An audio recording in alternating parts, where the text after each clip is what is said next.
Yo, what's going on? Welcome to the Hooligans Podcast. Episode, I think we're on 22.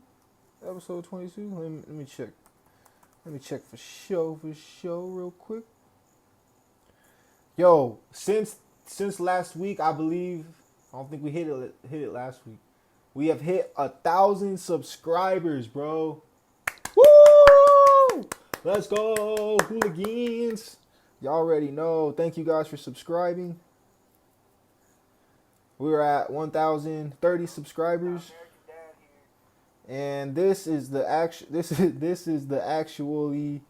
24th episode, bruh. 24 episodes of Hooligans.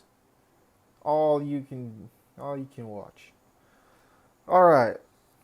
So, if you tuned in last episode and the previous episodes before that, we've been pretty much going over the Ramaswamy saga. There's so much to talk about Ramaswamy. Let's go ahead and check the notes. I actually took some good notes. So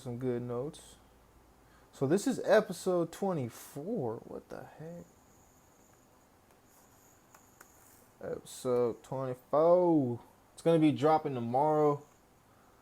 I'm filming a day early because I'm trying to get ahead of the herd. You know what I'm saying? So here we go. I got a lot of Vivek news, man. But man, all right, let's just get into it. So Vivek Ramaswamy was exposed for being a product of birthright citizenship himself. Now, the wording in all this is kind of, jumbled, but basically there's a law that if you're not a legal citizen of the US, but you happen to be here, whether legally or illegally, and you have a child, then that kid is automatically a US citizen. So turns out that's actually how he got his citizenship himself. Which is it's more to the hypocrisy and the times when Vivek Ramaswamy brings up hypocrisy, whether it's most of the time it's concerning the US, but also when it's even concerning himself, he likes to say, well, I'm man enough for owning up to it. It's like, you say that with zero remorse in your tone, so you're actually not really owning up to it. Yeah, you're admitting it, but only because, in my opinion, it's because you don't see that there's any consequences in showing that you're a scammer, or allegedly. Anyways, you said the hypocrisy, and by the way, is not a good thing. He said that hypocrisy means that you have values.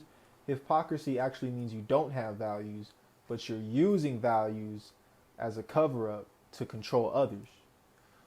So, yeah, a hypocrite doesn't have values. They have zero values, like none.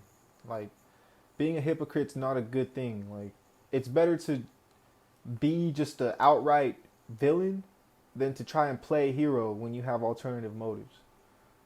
So that's kind of he liked to twist that word hypocrisy around. But yeah. So he himself is a product of this birthright citizenship. At the time of his birth, his parents were not legal citizens here. So it's just like, all right.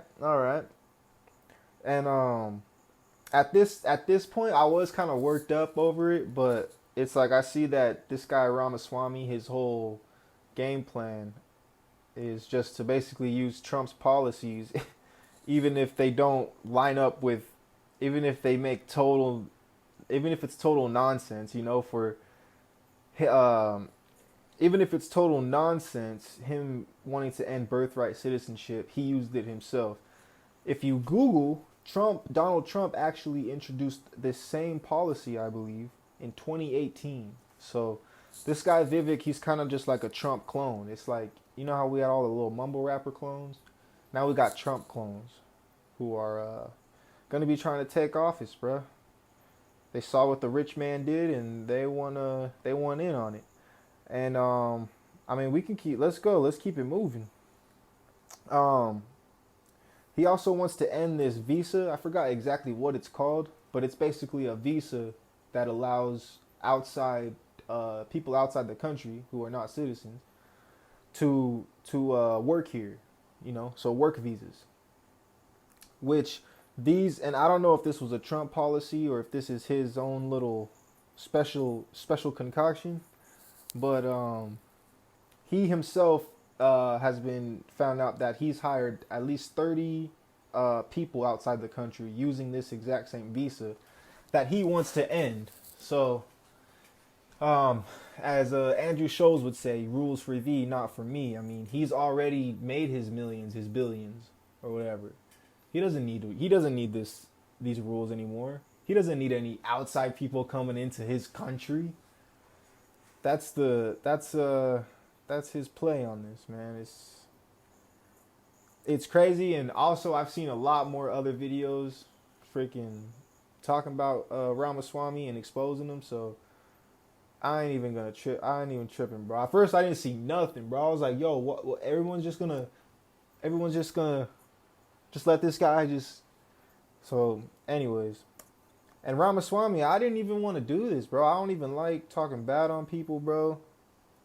But again, you're running for president, and your energy is off, my boy. Energy off. But here's the real kicker, y'all. Here's the real kicker. Is Ramaswamy wants to end affirmative action, right? Basically, it's a bill or whatever amendment that not guarantees, but it makes sure that there's diversity in the colleges. So it makes sure that there's black people there. It makes sure there's Asian people. Make sure there's whatever, white people. I don't think the bill actually makes sure there's white people, but the white people were already there, and they technically like own those institutions through like family and friends. So it's never really an issue for white people to get into colleges, but it really was a real issue. I don't know if people know their history. It was a real issue for colored people to get into colleges. So Ramaswamy wants to end affirmative action, and he keeps telling his point is that you got to work hard in America. That's how you get to where you were. And I would like to push back on that and say that Ramaswamy's hiring history has proven that even if you work as hard as he says, if you work as hard as Master says, that he still will not hire you. You couldn't even get hired by Ramaswamy because his hiring history shows that he's hired his mom, his brother, and obviously these 30 people from outside the country. So you can work as hard as you want. You're still not getting a job from Ramaswamy. So what is this guy talking about? He's basically telling black people by ending affirmative action, no, you should get where you are by merit and the content of your character. But Ramaswamy practices nepotism like I'm sure everybody else does. And that brings me to my next point, of which nepotism and the wealth that white people got while slavery was illegal, that's the only way that you make it in this country. It's nepotism, who you know, everyone will tell you that, and 85% of the wealth in this country is owned by white people, which you can track it back. It stems back to the same wealth that was created by the free labor from blacks. We're going to get into that later. Bakaralakoku. We got Donald Trump. You know, I don't understand. Why do people still call this guy president? Like, he was in an interview and they were calling him president. Is that some, like, legacy thing? We'll talk about legacy admissions in the next episode. So Donald Trump, I guess, has been exposed for talking to a fake crowd of union workers. What's it called? Is it cool if I... There we go. All right.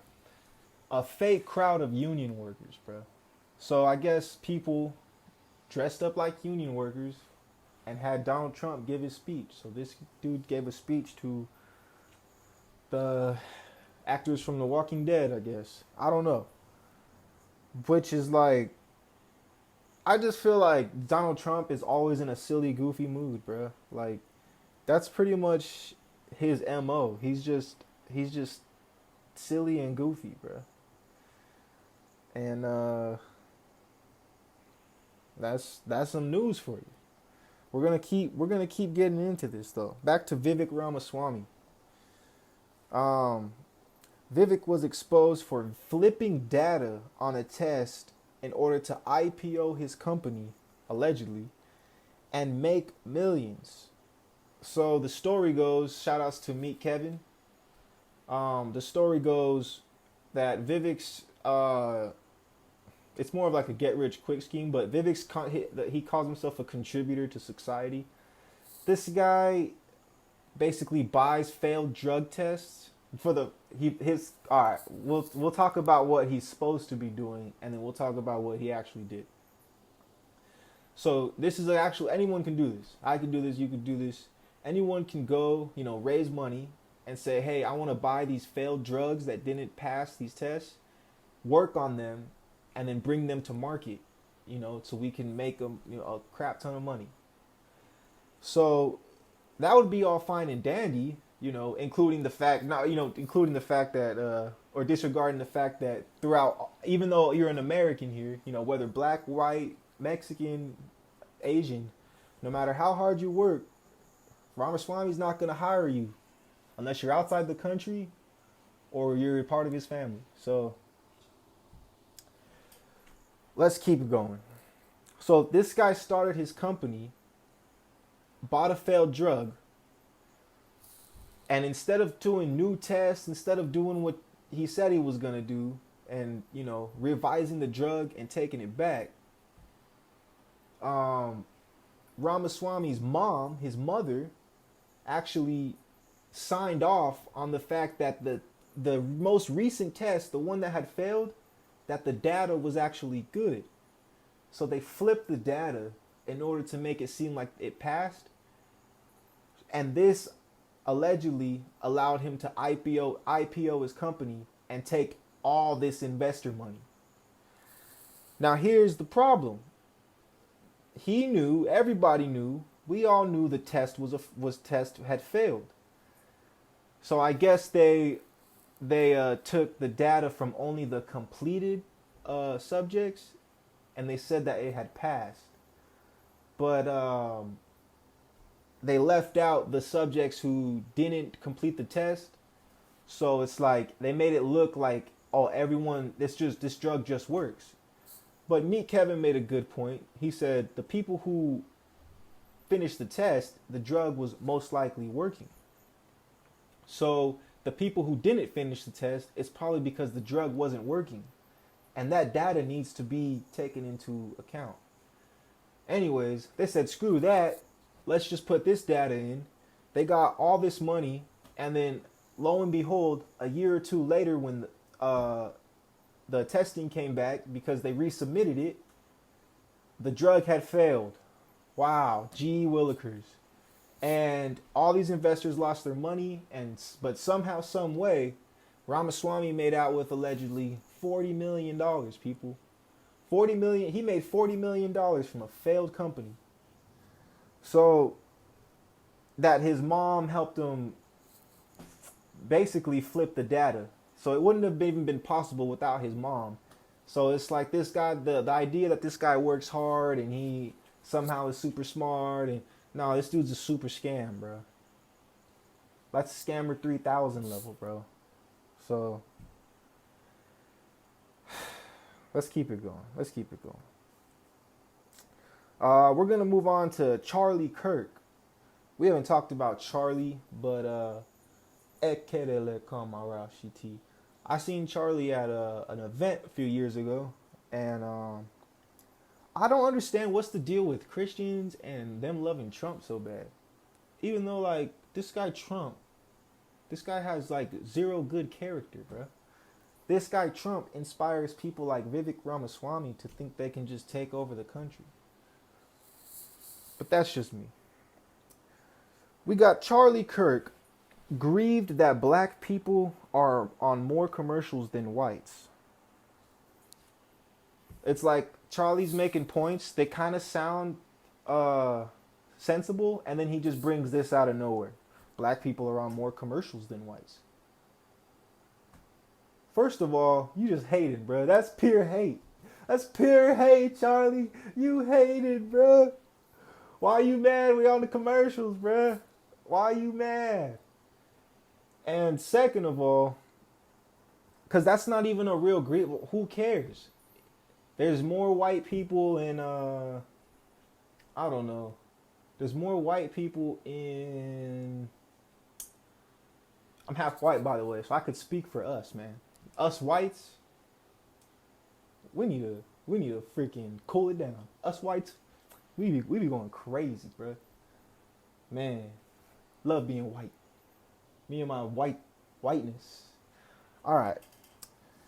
Anyways, I think you fail to understand that, first of all, commercials are meant to advertise to a certain demographic. That's it.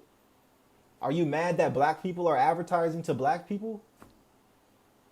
I don't understand. Anyways, the people who are even casting these black people in the commercials are 99.9% the time, they're white. The people that usually own these companies, the black people are advertising, the Adidas, the Nike, the whatever, they're white. And I don't know if you know how the entertainment industry works, but executives up here, talent down here.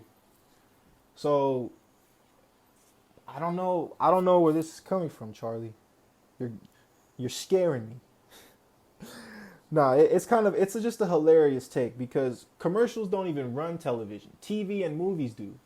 But you don't have a statistic that says TV and movies, there's more black people in that. So you can't bring that up, even though that would actually maybe make a little bit more sense. But no one's tripping on being in commercials, bro. Everyone's trying to be on TV and movies.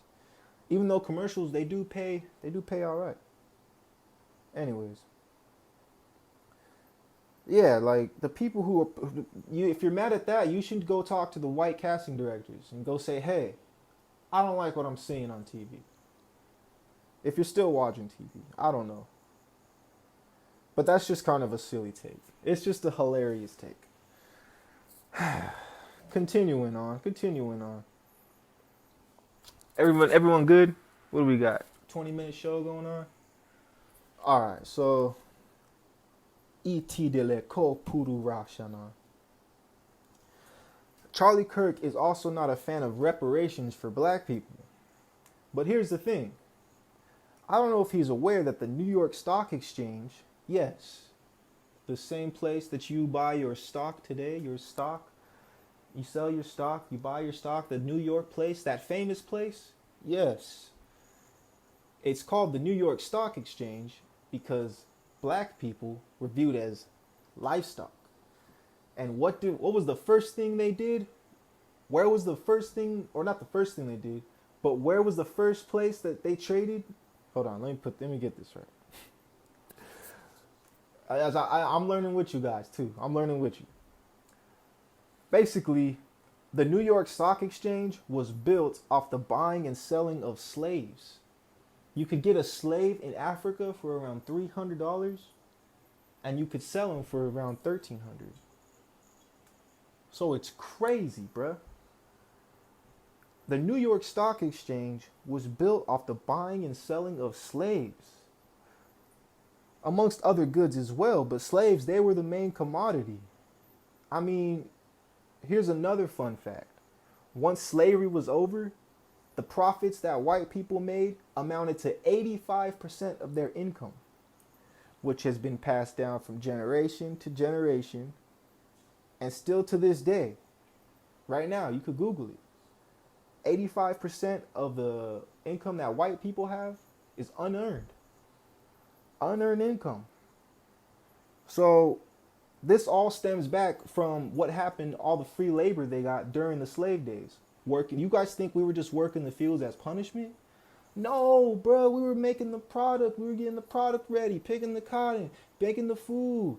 You know how much money they made off that? That was, that's what I call passive income, bro. You feel me? So I think since that income was never rightfully earned, right? I believe that's enough reason for reparations. Just write that right there. I mean, whites got their wealth through crimes against humanity, and they have not been held financially accountable. Am I wrong? Two things in life are certain, Charlie: death and taxes. So we coming for that chicken, like the IRS. Moving on. We got Lil Durk and Kid Cudi. I believe they have a new song. I'll watch this on Rumble later. You know, I got my video reviews that I got going. But I also want to bacala la como. I also want to talk about, is hip hop dead? Everyone's saying hip hop's dead because I guess Doja Cat's the first one to chart in like I don't know, the first one to chart all year. And hold on. Yeah, so people are saying, is hip hop dead? Is hip hop dead? Nah, man. I just think that right now we're going through a cycle. I think hip hop's had a great run the past like 8 years. I don't know what anyone else is talking about. Like the SoundCloud era, that's all. It was not the stereotypical hip hop, but it's not pop. It's not any other type. Yeah, it's still hip hop. So SoundCloud era, that was a great era. But before that, hip hop was still running. We had Chris Brown, Lil Wayne, Tyga. Then we had SoundCloud era. And then just now, within the last few years, you know, we've had Bad Bunny repping the Latin community. I know right now we got big dancehall, big, freaking, I don't know. What else is out there? Anybody? Anyways. What's it called? Yeah, so is hip hop dead? No, I think it's just flipping